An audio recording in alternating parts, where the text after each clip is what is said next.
Question 1. A California notary public is asked to notarize a document for a signer who is blind. The notary should A. Refuse to notarize the document since the signer cannot read it. B. Have the signer make a thumbprint in the journal in addition to their signature. C. Read the document to the signer and proceed with the notarization if the signer wishes. D. Require 2 credible witnesses to verify the signer understands the document. Answer: C. Read the document to the signer and proceed with the notarization if the signer wishes. The notary's primary duty is to properly identify the signer and witness the signing, not to ensure the signer understands the document's contents. If a signer is blind, the notary can read the document aloud to them if requested, but the decision to sign still rests entirely with the signer. California law does not prohibit notarizing for a person with a physical disability like blindness, nor does it impose extra requirements like witnesses for this specific situation. A good tip is to remember your role is about identity and process, not providing legal assurance or comprehension for the signer. Question 2. If a notary public changes their business or residential address, they must notify the Secretary of State. A. Within 30 days. B. Within 10 days. C. Before the next notarization is performed. D. Upon renewal of their commission. Answer: A. Within 30 days. A notary public is required by law to inform the Secretary of State of any change of address, whether it is for their business or residence, within 30 calendar days of the change. This ensures the state maintains accurate, up-to-date contact information for all commissioned notaries. Failing to meet this deadline can result in fines and potential commission suspension, so it's a critical administrative duty.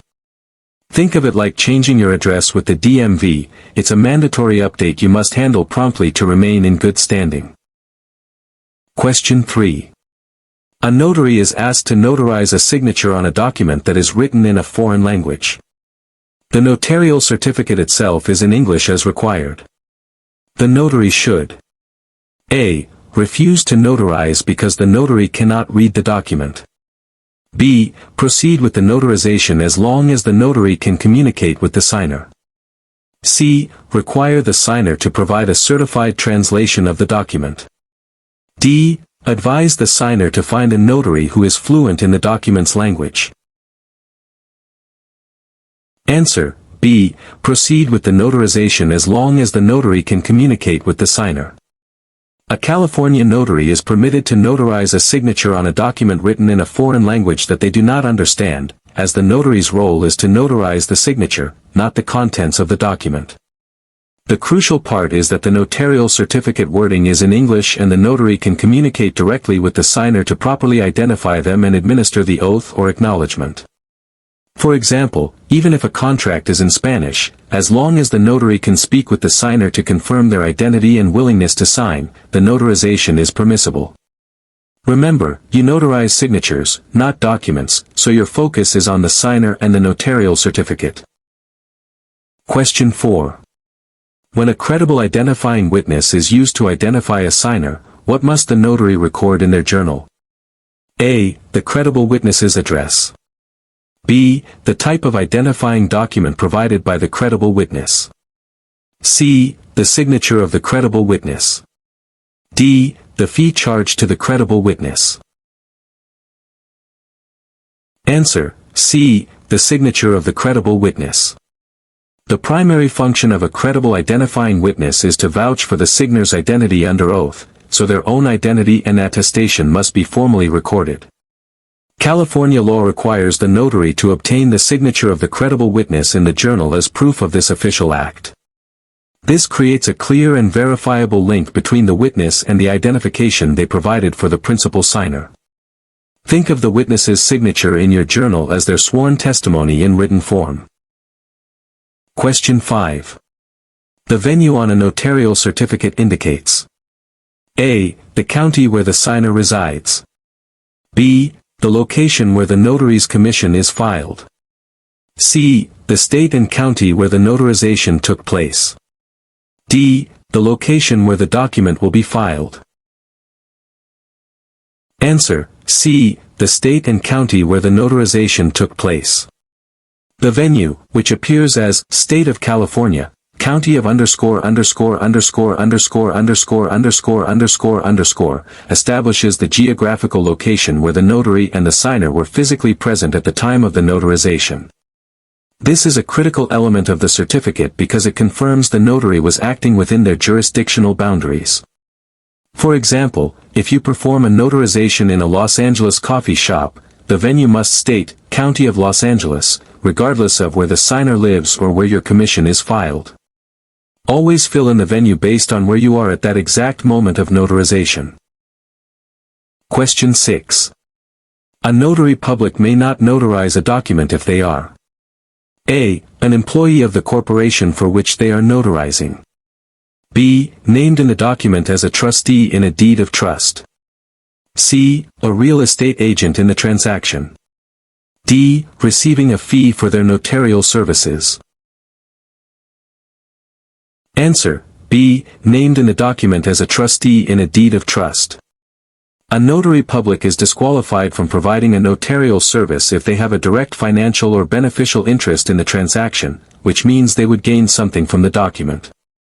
Being named as a trustee in a deed of trust gives the notary a role and potential financial interest in the property transaction, creating a conflict of interest.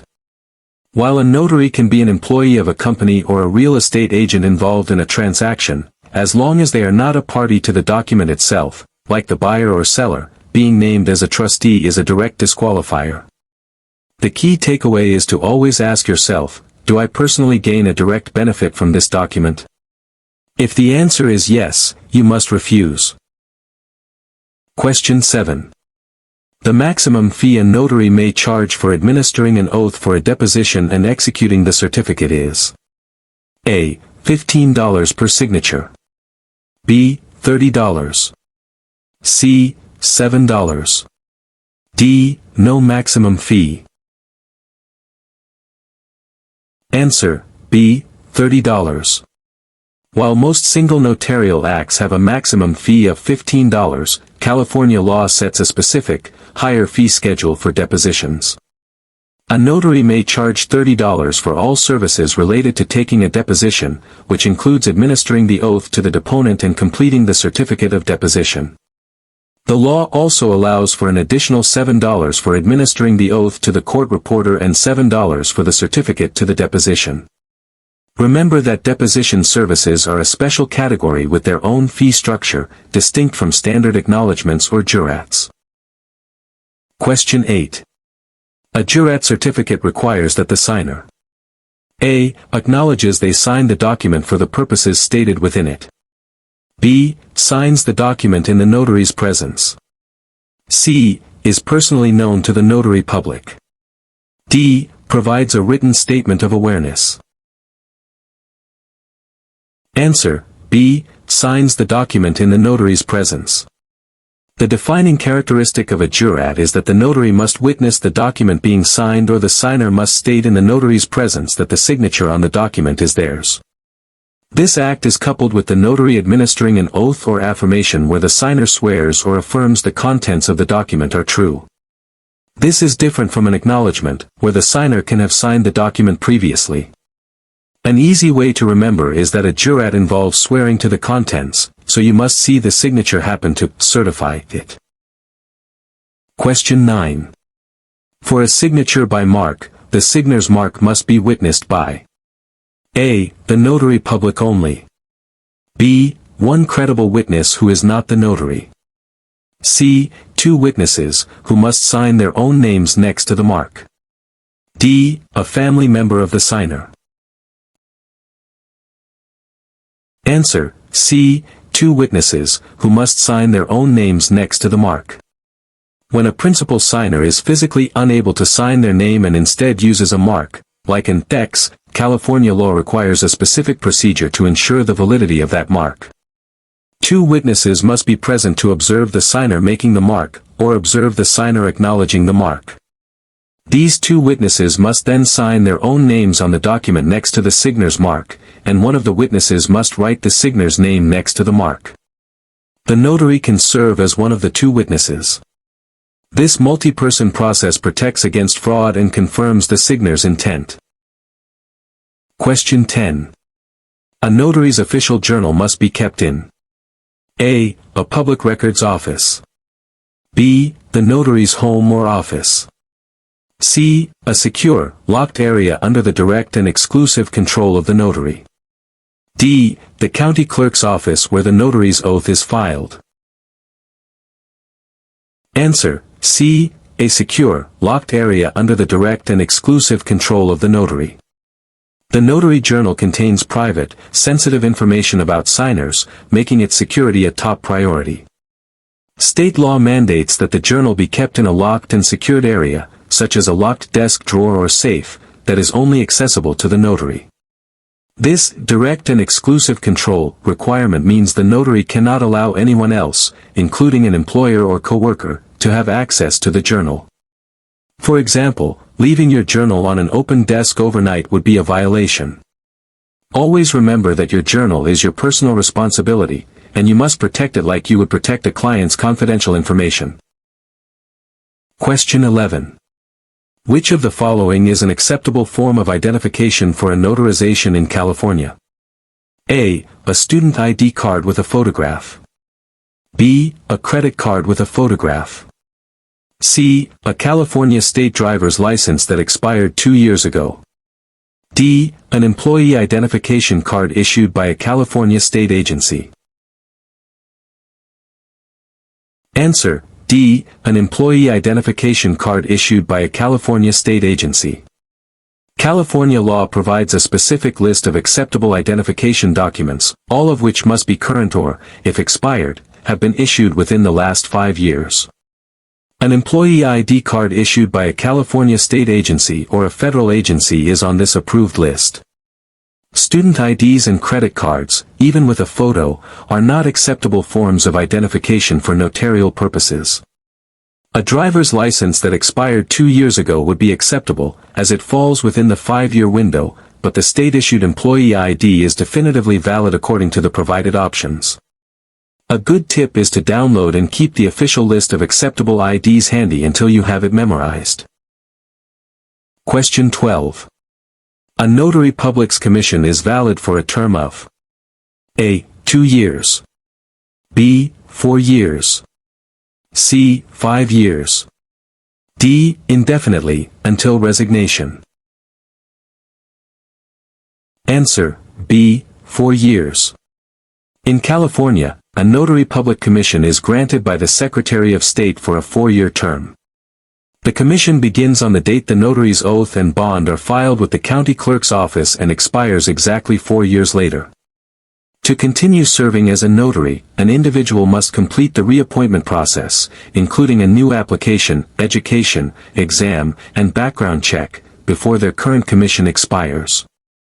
Think of it as a professional license that requires regular renewal to ensure notaries remain current on laws and best practices. Question 13. If a notary public moves to a new county but continues to maintain a principal place of business in the original county, they must A. Resign their commission and reapply in the new county. B. File a new oath of office and bond in the new county of residence. C. Do nothing, as their commission is valid throughout California. D. Notify the Secretary of State of the address change within 30 days. Answer: D. Notify the Secretary of State of the address change within 30 days. A California notary's commission is valid throughout the entire state, regardless of their county of residence or business. While a notary must file their oath and bond in the county where their principal place of business is located, a change of residence to a different county does not invalidate the commission. The only requirement is to notify the Secretary of State of the address change within 30 days, as this is a mandatory administrative update.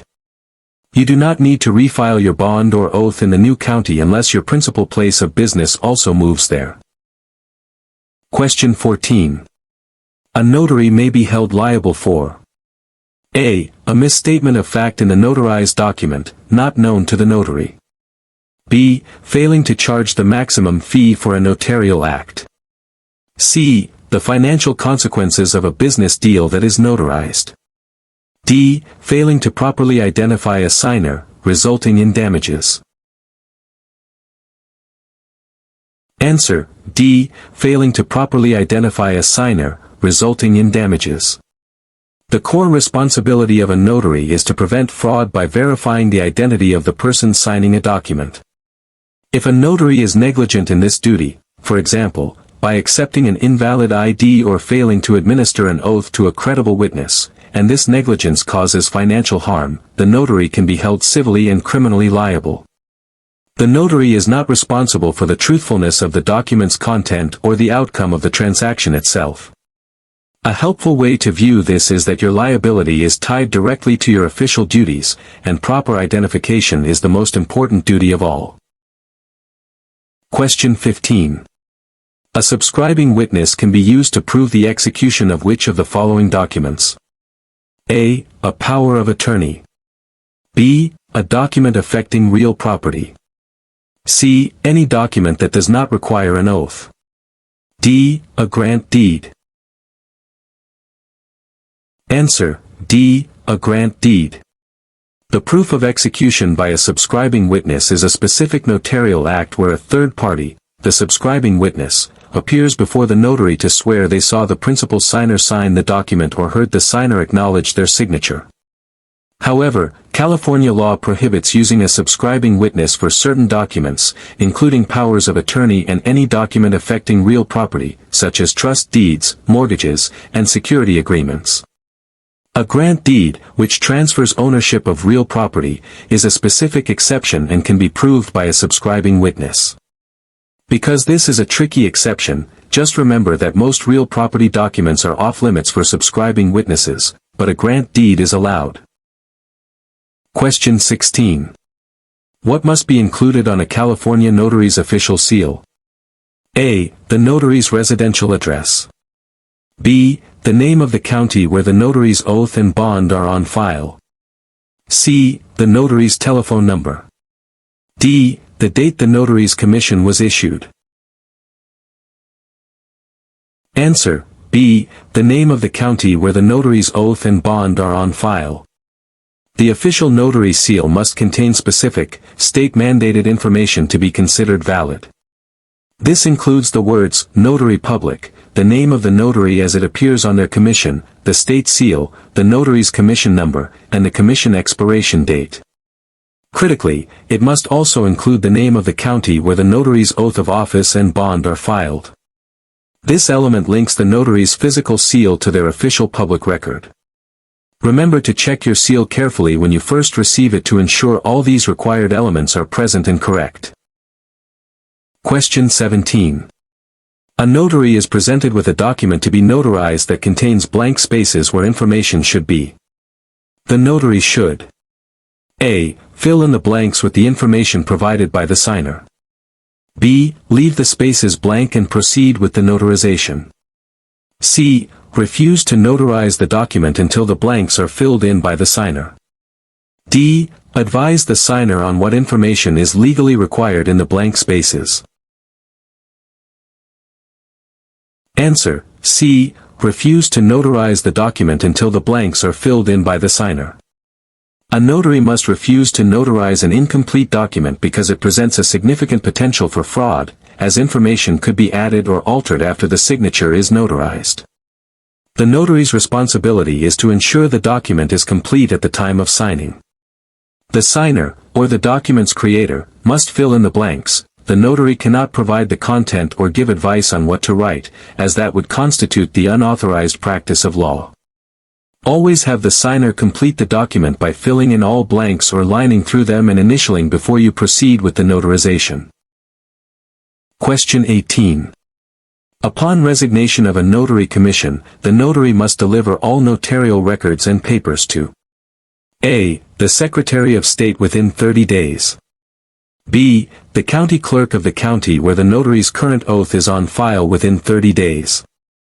C. A successor notary public within 10 days. D. Any law enforcement agency upon request. Answer: B. The county clerk of the county where the notary's current oath is on file within 30 days. When a notary public resigns, dies, or their commission is revoked, their official records, including all journals and papers, must be properly disposed of to ensure public access and security. California law mandates that these records be delivered to the county clerk's office in the county where the notary's most recent oath and bond are filed. This must be done within 30 days of the commission's end to avoid penalties. Think of the county clerk as the official custodian of all past notarial records, ensuring a continuous chain of custody. Question 19. Which of the following acts is considered the unauthorized practice of law for a notary public? A. Charging the maximum state-approved fee for a jurat. B. Choosing the appropriate notarial certificate on behalf of the signer. C. Administering an oath or affirmation. D. Notarizing a document for a family member when the notary has no financial interest. Answer: B. Choosing the appropriate notarial certificate on behalf of the signer. A notary's role is strictly ministerial, meaning they perform procedural duties without giving legal advice or making legal determinations. Deciding whether a document requires an acknowledgement, which certifies the signer's identity and voluntary signature, or a jurat, which certifies the signer swore to the truthfulness of the contents, is a legal decision that must be made by the signer or the receiving agency. If a notary chooses the certificate, they are engaging in the unauthorized practice of law. Always remember to ask the signer what type of notarization they need, never make the choice for them. Question 20. A notary public's bond is a $15,000 surety bond intended to protect A. The notary public from lawsuits. B. The public from financial harm caused by the notary's misconduct. C. The notary's employer from liability. D. The Secretary of State from administrative costs. Answer: B. The public from financial harm caused by the notary's misconduct. The mandatory $15,000 notary bond is a form of consumer protection, not protection for the notary. It serves as a limited source of funds to reimburse members of the public who suffer financial damages due to a notary's negligence or intentional misconduct. If a claim is paid from the bond, the notary is required to repay the surety company for the amount paid out. It is a common misconception that the bond is insurance for the notary. For that, a notary would need to purchase a separate errors and omissions (E&O) insurance policy. Question 21. A line item in a notary's journal must include all of the following except A. The character of every instrument sworn or acknowledged. B. The signer's telephone number. C. The fee charged for the notarial act. D. The date and time of the notarization. Answer: B. The signer's telephone number. California law specifies all the information that must be recorded in a notary's journal for each notarial act to create a complete and reliable record. This includes the date and time, the type of notarization, the document type, the signer's signature, how the signer was identified, and the fee charged. A signer's telephone number is not a required element for a journal entry, though their address is required if it is part of the identification process, like on a driver's license. The takeaway here is to know the mandatory journal elements precisely, as this is a frequent topic on the exam. Question 22. A notary is asked to correct an error on a notarial certificate they completed last week. The notary should A. Go to the document, cross out the error, make the correction, and initial it. B. Create and attach a new, correct certificate to the document. C. Refuse, as a notarial act cannot be altered once completed. D. Create a second, new journal entry detailing the correction. Answer: C. Refuse, as a notarial act cannot be altered once completed. Once a notarial act is finished and the signer has left the notary's presence, the notarial certificate cannot be changed or corrected. Doing so would compromise the integrity of the original notarization. If an error is discovered, the only proper course of action is for the signer to return with the original document so the notary can perform a completely new notarization, including creating a new journal entry and attaching a new, correct notarial certificate. A good rule of thumb is that once a transaction is done, it's done. You can't go back and edit the paperwork. Question 23. An acknowledgement certificate verifies that the signer A. Swore that the statements in the document are true and correct. B. Appeared before the notary and was positively identified. C. Understands the content and legal effect of the document. D. Signed the document in the physical presence of the notary. Answer: B. Appeared before the notary and was positively identified. The primary purpose of an acknowledgement is to certify the identity of the person who signed the document. The certificate wording confirms that the signer personally appeared before the notary on a specific date, was identified by the notary, and acknowledged that they signed the instrument.